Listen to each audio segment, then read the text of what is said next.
housing for a moment. The Premier used to live in Vancouver. Maybe she still does live in Vancouver. I don't know. But it is increasingly difficult for families to find affordable housing in Metro Vancouver and environs. And unless, of course, you were in on the Burke Mountain real estate giveaway, it's really tough to find cheap property. And the big challenge, of course, is in Metro Vancouver.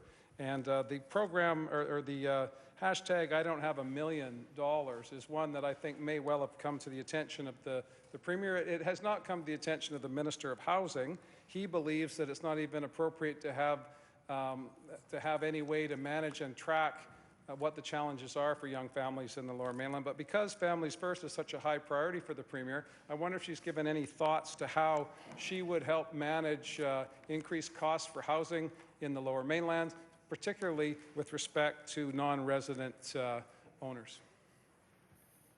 Premier.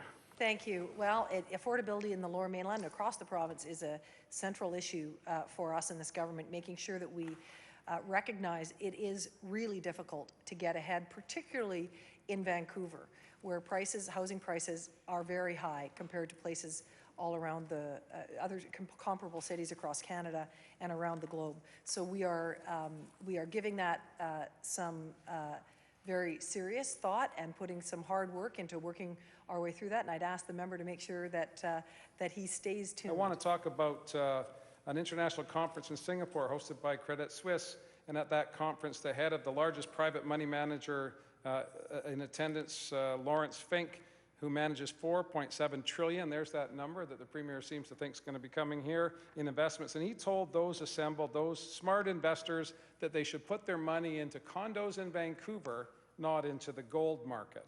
So that speaks to people looking at flipping properties, not living in homes. And that is the root of the issue. There are those who disagree. The minister responsible clearly disagrees that offshore investors looking to make a quick buck are driving up the cost by constricting the supply. But I think that's a reasonable position.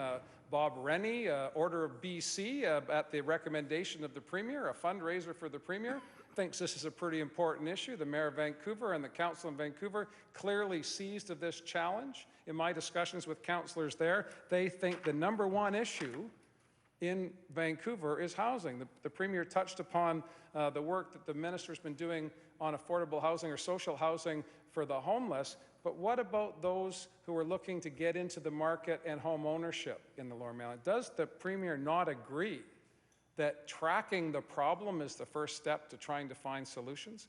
The minister responsible doesn't think so. The member asks, what about other, particularly Vancouverites, who are faced by this? And I've given him my answer to that. But I will also say affordability in the City of Vancouver is a major issue that we need to address, and we need to attack it from a number of different fronts. We do need to be careful as we attack the issue, though, that we don't go about reducing the equity that people have in their homes already.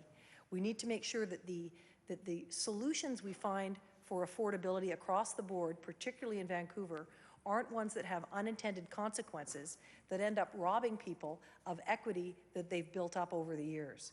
And so that's one of the central issues facing government, one of the issues that we're working our way through now, and making sure, we look across the world, see what's worked and what hasn't, see what's had unintended consequences and what hasn't, work with folks, particularly in Vancouver, where prices are exceedingly high by most international standards, to make sure that it's more affordable for people. Because, most people would love to be able to buy a place in the place where they grew up. And, that wasn't true for my parents with their first home, their only home. It wasn't true for me with my first home. But I think that's an ideal that many people strive toward. And so the affordability issue, making sure that people can find their way into that housing market, especially in Vancouver, is something that we're spending a lot of time thinking about. And we're, as I said to the member, he should stay tuned as we continue to work our way through this issue so that we can support those British Columbians who have trouble finding their way into that market today. It's a beautiful place to live. It's the greatest place to live anywhere in the world. People understandably want to come here from all over the world. But many people who grew up in Vancouver and have made it their home all their lives would like to be able to stay there. That's a question of affordability, and it's something we are very much seized with. Leader of the Opposition. Thank you, Honourable Chair. And again, these problems didn't just appear last week. They've been around for a while. And in fact, they've been around largely on the watch of the BC Liberals. Stay tuned. We're working on it. We've given that some thought. When we were talking about issues today about children and families' resources and children aging out, it was as if there was nothing going on for 14 years. The BC Liberals have been in power for almost a decade and a half. And at some point, there should be some accountability. And to say, well, we're working on it, we're going to do the best we can, that's okay. That'll get you by every now and again. But when we see each other so infrequently, Honourable Chair, not you and I, of course, but the Premier and I think that it's better that we have something beyond stay tuned, and we're going to talk to other people first. I think that it's incumbent upon the government leader to be here and to be accountable and ready to answer questions beyond saying what a great guy the housing minister is. And I know that the energy minister thinks that great guys can just get good jobs because they're good guys. But most people would like to see some accountability. And we're running out of time today, but I want to go back. Premier. Thank you, Honourable Chair. I'd like to speak to the previous question and this one.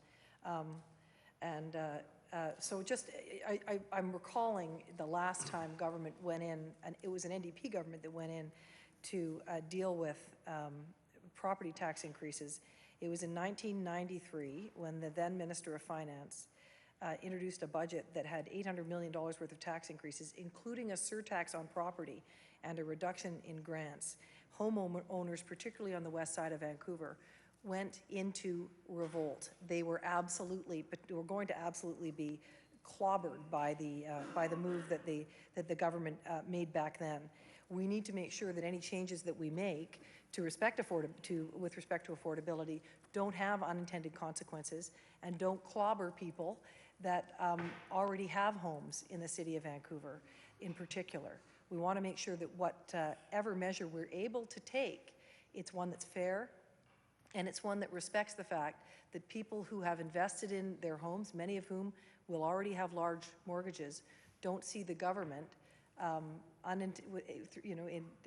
without meaning to, take away some of their equity. They've worked for that equity, they paid for that equity in many cases, they've mortgaged against that equity, and I think the opposition would be well advised to support government in making sure that we don't move in a way that is hasty and a way like in 1993 the then finance minister did and clobber people who really didn't deserve it and couldn't afford it. With respect to